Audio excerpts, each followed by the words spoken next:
আওয়ামী লীগের কোনো নেতাকর্মীকে স্বতন্ত্র প্রার্থী হিসেবে নির্বাচন করতে না দেওয়ার দাবি জানিয়েছে গণ অধিকার পরিষদ।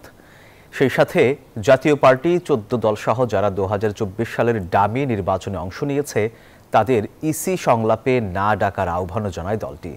বুধবার রাজধানীর আগারগাঁওয়ে নির্বাচন কমিশন ভবনে সিইসির সঙ্গে বৈঠক করে গণ অধিকার পরিষদ। পরে দলটির সাধারণ সম্পাদক রাশেদ খান গণমাধ্যম কর্মীদের সাথে কথা বলেন। তিনি জানান, আওয়ামী লীগের কেউ স্বতন্ত্র হিসেবে নির্বাচনের সুযোগ পেলে তারা নির্বাচন বানচালের চেষ্টা করবে। এছাড়া জাতীয় পার্টি বা ১৪ দলকে নির্বাচন কমিশনের সংলাপে ডাকলে জনগণ আন্দোলন করবে বলেও জানান তারা। কাল থেকে রাজনৈতিক দলগুলোর সাথে ইসি সংলাপ শুরু করবে। আওয়ামী লীগের নেতাকর্মীরা তারা স্বতন্ত্রভাবে নির্বাচনে অংশগ্রহণ করতে চায়। এই চ্যালেঞ্জটা আসলে কিভাবে মোকাবেলা করা হবে?